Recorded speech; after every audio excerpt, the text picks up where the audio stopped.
Bhamashah scheme. परिचय। आइए अब जानते हैं भामाशाह योजना के बारे में। भामाशाह स्कीम। परिचय। आइए अब जानते हैं भामाशाह योजना के बारे में। भामाशाह योजना को 2008 में राजस्थान सरकार द्वारा सीधे लाभ हस्तांतरण यानी डायरेक्ट बेनिफिट ट्रांसफर प्रदान करने के लक्ष्य से लागू किया गया था। देश में ये इस तरह की पहली योजना थी। इस योजना का उद्देश्य वित्तीय समावेश यानी फाइनेंशियल इंक्लूजन, महिला सशक्तिकरण यानी विमेन एम्पावरमेंट और प्रभावी सेवा वितरण यानी इफेक्टिव सर्विस डिलीवरी है। ये लक्षित लाभार्थियों यानी टारगेटेड बेनिफिशरीज को नकद और गैर नकद लाभों को पारदर्शी तरीके से स्थानांतरित करने का एक प्लेटफॉर्म है। ये योजना एक परिवार आधारित कार्यक्रम है जहां प्रत्येक परिवार को भामाशाह कार्ड जारी किया जाता है। ये कार्ड एक मुख्य बैंक खाते कोर बैंक अकाउंट से जुड़ा हुआ होता है जो घर की महिला मुखिया के नाम पर है। भामाशाह कार्ड बायोमेट्रिक पहचान और कोर बैंकिंग का इस्तेमाल करता है। राज्य सरकार द्वारा दिए जाने वाले नकद और गैर नकद लाभों का भुगतान भामाशाह कार्ड के जरिए किया जाता है और लाभार्थियों के बैंक खातों में प्रत्यक्ष रूप से हस्तांतरित किया जाता है। नामांकन प्रक्रिया, एनरोलमेंट प्रोसेस। आइए अब सीखते हैं कैसे आप भामाशाह में नामांकन कर सकते हैं। भामाशाह योजना में नामांकन ऑफलाइन और ऑनलाइन दोनों प्रकार से किया जा सकता है। राज्य सरकार ने निवासियों के घर के पास नामांकन की व्यवस्था की है ताकि अधिक से अधिक निवासियों को इस योजना के तहत नामांकित किया जा सके। ऑफलाइन नामांकन हेतु ग्रामीण इलाकों में प्रत्येक ग्राम पंचायत और शहरी क्षेत्र के प्रत्येक वार्ड में नियमित रूप से शिविर आयोजित किए जाते हैं। ऑनलाइन नामांकन के लिए निवासी सरकार द्वारा नामांकित सेवा केंद्रों का इस्तेमाल कर सकते हैं।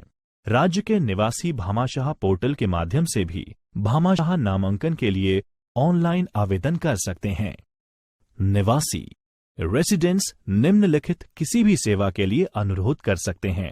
परिवार में नया जन्म, परिवार में किसी व्यक्ति का विवाह, परिवार के किसी सदस्य की मृत्यु, पते में बदलाव, किसी भी जानकारी में परिवर्तन जैसे कि बैंक अकाउंट में परिवर्तन, नामांकन के समय दी गई जानकारी में सुधार।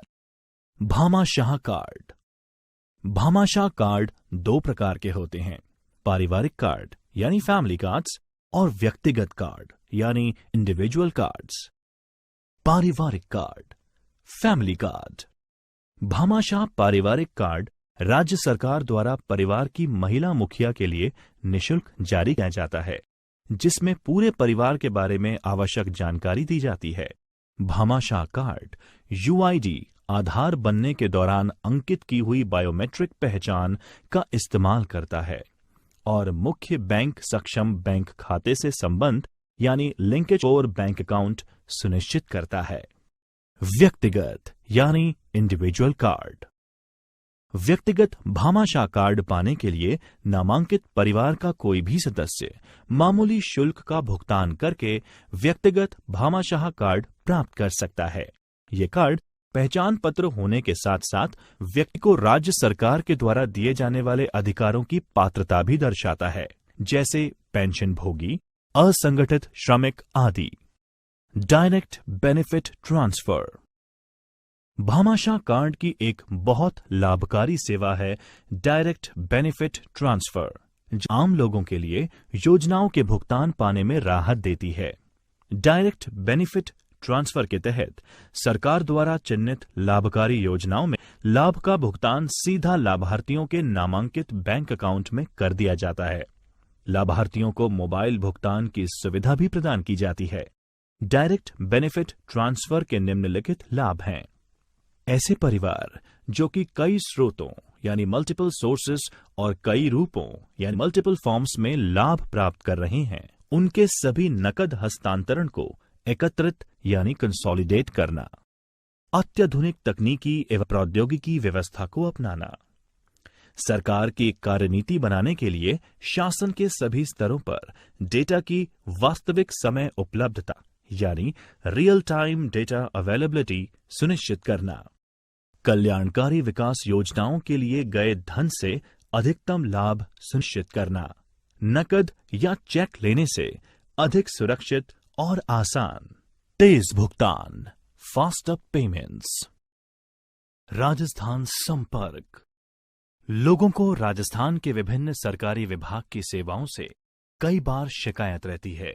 ऐसे में वह अपनी शिकायत को सही विभाग में भेजें, इसके लिए राजस्थान सरकार ने राजस्थान संपर्क पोर्टल की शुरुआत की थी।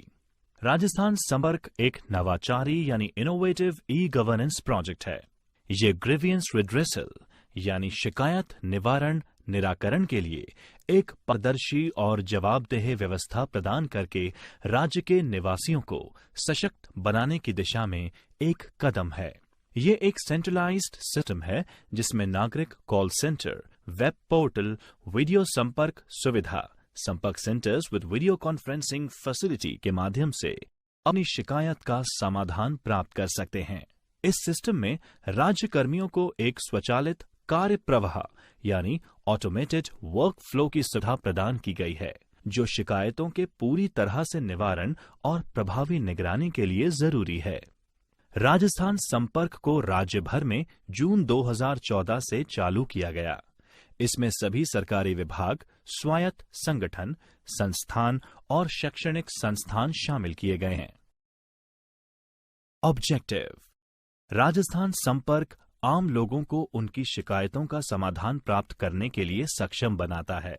इस एकीकृत पोर्टल के प्रमुख उद्देश्य हैं निवासियों और सरकारी कर्मचारियों के लिए अनुकूल, पारदर्शी, जवाबदेह, प्रभावी, कुशल और स्वचालित शिकायत दर्ज करने और शिकायत निस्तारण करने का तंत्र, सरकारी अधिकारियों को वास्तविक समय सूचना, रियल टाइम इंफॉर्मेशन प्रदान करना, जिससे अधिकारी सही एवं समय पर निर्णय ले सकें और शिकायतों की उचित निगरानी की जा सके, सरकार में फाइलों के मानवीय निस्तारण में कमी, तेजी से और वास्तविक समय में अंतर विभागीय आंकड़ों का आदान प्रदान, जिससे शिकायत निवारण प्रक्रिया की गति और दक्षता में वृद्धि होती है, निवासियों को शिकायत के अप टू डेट स्टेटस प्रदान करके सशक्त बनाना, अच्छे प्रशासन यानी गुड गवर्नेंस के महत्वपूर्ण पहलुओं जैसे सेवाओं की समय सीमा में डिलीवरी, पारदर्शिता, जवाबदेही, संवेदनशीलता और निवासियों के प्रति जिम्मेदारी को हासिल करना। प्रमुख लाभ की बेनिफिट्स। आइए जानते हैं राजस्थान संपर्क पोर्टल के प्रमुख लाभ। पारंपरिक प्रणाली, ट्रेडिशनल सिस्टम। पारंपरिक प्रणाली में अपनी शिकायत सुलझाने के लिए व्यक्ति को संबंधित अधिकारी से मिलना और कागज पर अनुरोध करना होता है। इस प्रक्रिया में समस्याएं और मुद्दों को हल करने के लिए न केवल समय, धन और एफर्ट की बर्बादी होती है, लेकिन व्यक्ति को खुद भी हमेशा उपस्थित होना पड़ता है। राजस्थान संपर्क राज्य के निवासियों और अधिकारियों के द्वारा शिकायत निवारण पर खर्च किए गए समय व श्रम की बचत करने का एक प्रयास है। शिकायत निराकरण के लिए पहले कोई परिभाषित एस्केलेशन मैट्रिक्स अस्तित्व में नहीं थी और इसके परिणाम स्वरूप अनुचित पेंडेंसी बनी रहती थी। वेब आधारित प्रणाली में अब सभी राज्य सरकार के विभागों और अधिकारियों की पूरी हायरार्की शामिल की गई है, जिससे शिकायत को उचित अधिकारी को आवंटन करके उसका निवारण किया जा सकता है। नए सिस्टम में ऐसा प्रावधान है जिससे जरूरत पड़ने पर शिकायत को एक अधिकारी से दूसरे अधिकारी को ट्रांसफर किया जा सकता है। शिकायत से संबंधित सभी दस्तावेजों को इस वेब पोर्टल पर ही रखा जाता है ताकि दस्तावेजों को खोने से बचाया जा सके। शिकायत निवारण और निगरानी तंत्र प्रक्रिया, grievance redressal and monitoring mechanism process. आइए जानते हैं शिकायत निवारण और निगरानी तंत्र की पूरी प्रक्रिया। राजस्थान संपर्क के माध्यम से शिकायत निवारण की पूरी प्रक्रिया को 5 चरणों में विभाजित किया गया है। पंजीकरण यानी रजिस्ट्रेशन, मॉडरेशन, आवंटन यानी एलोकेशन, निराकरण यानी डिस्पोजल और सत्यापन यानी वेरिफिकेशन। आइए अब 5 चरणों के बारे में जानते हैं। पंजीकरण यानी रजिस्ट्रेशन। राज्य सरकार के समक्ष शिकायत दर्ज करने के लिए आप नीचे दिए गए किसी भी माध्यम का उपयोग कर सकते हैं। Rajasthan Sampark mobile app, web portal, eMitra kiosks, IT centres at various offices, call centre, SMS और टोल फ्री नंबर सुविधा के साथ। रजिस्ट्रेशन या पंजीकरण के बाद आपको सिस्टम द्वारा एक शिकायत ID, ग्रीवियंस ID दी जाती है, जिसका उपयोग भविष्य में शिकायत को ट्रैक करने, इसे पुनः खोलने, फीडबैक देने आदि में किया जा सकता है। मॉडरेशन। शिकायत दर्ज होने के बाद संबंधित विभाग द्वारा शिकायत में दी हुई पूरे विवरण की जांच करना महत्वपूर्ण है। तथ्यों की जांच करने के बाद सरकारी विभाग के HOD और नोडल अधिकारी अपने अपने क्षेत्र अधिकार के अनुसार कार्यालय उपयोग में आने वाले संबंधित क्षेत्रों में संशोधन कर सकते हैं। मॉडरेशन मॉड्यूल की विशेषताएं निम्न हैं। शिकायत की स्वीकार्यता पता लगाना, ग्रीवियंस क्वालिफिकेशन। शिकायत अगर स्वीकार्य करने योग्य है तो उसे पुनः जांच कर सत्यापित करना। अगर शिकायत गलत विभाग के लिए प्रेषित की गई है तो उसे सही करना और सही विभाग को चुनना। शिकायत से संबंधित पुराने रिकॉर्ड्स की पहचान, प्रीवियस रिकॉर्ड्स आइडेंटिफिकेशन।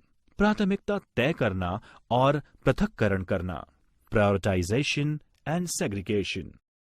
निवारण प्रक्रिया आरंभ करना, इनिशियलाइजिंग रिड्रेसल प्रोसेस। आवंटन, एलोकेशन। इस प्रक्रिया में मॉडरेटर शिकायत निवारण करने के लिए शिकायत संबंधित अधिकारी को आवंटन करता है। केवल वरिष्ठ सरकारी अधिकारी, प्रशासनिक सुधार विभाग और जिला कलेक्टरों को उनके अधिकार क्षेत्र के अंतर्गत अन्य विभाग के अधिकारियों को शिकायत आवंटित करने की इजाजत है। इस मॉड्यूल की विशेषताएं हैं: लंबित शिकायतों का निर्धारण करने के लिए अलग अलग इनबॉक्स की सुविधा, विभाग के एक अधिकारी से दूसरे अधिकारी को शिकायत ट्रांसफर करने के लिए ऑनलाइन डेलीगेशन, SMS, ईमेल द्वारा डेलीगेशन की अधिसूचना या नोटिफिकेशन, संबंधित अधिकारी द्वारा शिकायत को किसी और अधिकारी को भेजना, सिस्टम शिकायतकर्ता को इसकी सूचना देता है। निराकरण, डिस्पोजल। शिकायतकर्ता द्वारा मांगी गई राहत यानी रिलीफ के आधार पर अंतिम डिस्पोजल को राहत या अस्वीकार, रिलीफ और रिजेक्ट के रूप में वर्गीकृत किया गया है। जब मामले में अंतिम डिस्पोजल प्रदान नहीं किया जाता, मामले की योग्यता के आधार पर शिकायत को दुविधा या आंशिक कार्यवाही श्रेणी, एबियंस और पार्शियल एक्शन कैटेगरी के तहत रखा जाता है। इन शिकायतों को अंतिम डिस्पोजल श्रेणी में नहीं माना जाता और इन्हें संबंधित अधिकारियों के इनबॉक्स में अंतिम डिस्पोजल के लिए लंबित यानी पेंडिंग फॉर फाइनल डिस्पोजल के रूप में मार्क किया जाता है। डिस्पोजल मॉड्यूल की निम्न विशेषताएं हैं। निराकरण। निराकरण पर संबंधित सभी लोगों को SMS या आउटबाउंड कॉल के जरिए स्टेटस अपडेट। सत्यापन, वेरिफिकेशन। वेरिफिकेशन डिस्पोजल की क्वालिटी सुनिश्चित करने की प्रक्रिया है। इसमें यह भी जांचा जाता है कि शिकायतकर्ता को उचित राहत दी गई है। Yeah.